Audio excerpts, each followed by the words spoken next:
Is as bad as 2 to 3 months of wet weather. Even though this is the wet and windy season in Alaska, it's not near that bad.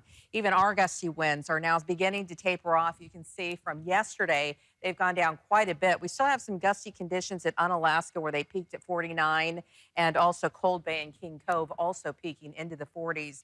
And the winds, in terms of where they were across the south central region, well, they peaked at 24 in the Anchorage area, but as of now, they are really tapering off. We do have a lot of active weather, however, across the entire state, with a high surf from Kotlik to Mountain Village and Pilot Station, also from Kotzebue to Brevig Mission, and also North Point Hope to Kivalina.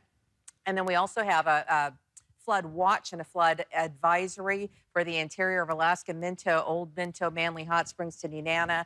The Tanana and Nenana River and all their tributaries could see flooding at the low-lying areas. And then there is also a wind advisory from Delta Junction to Dot Lake and Tok. And some spots, to make matters worse, at the higher elevations of the Alaska Range are starting to see snow at the 2,000 to 3,000 foot level. Now, in the Anchorage area, we have scattered rain showers throughout the entire south central region. Cordova getting the brunt of the precipitation. They could see close to an inch before it's all over, maybe even a little bit more. But in terms of precipitation across Anchorage, again, it's moving toward the north for the most part. East Anchorage not getting quite as much rain as we're seeing in West Anchorage. 54 the current temperature, with our winds out of the east northeast at 3 miles per hour. And we did manage to top out at 56 degrees below our average for this time of year. Over the last couple of days, we saw temperatures into the 60s above our average. So we're starting to cool off just a bit.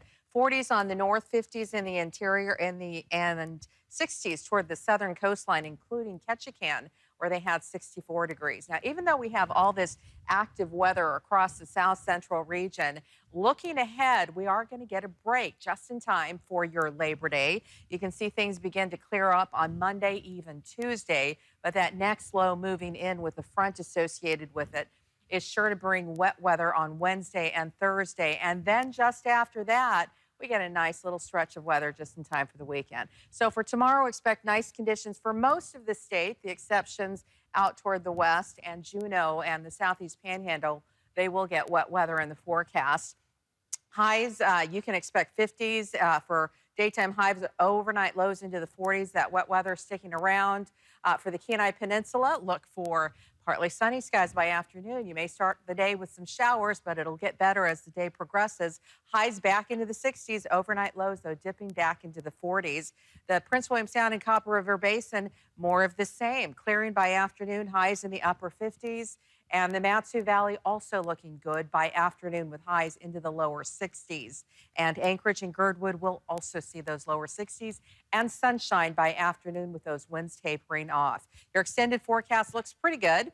We get wet weather on Wednesday and Thursday, but we start the week with sunshine and end the week with sunshine. Not too bad.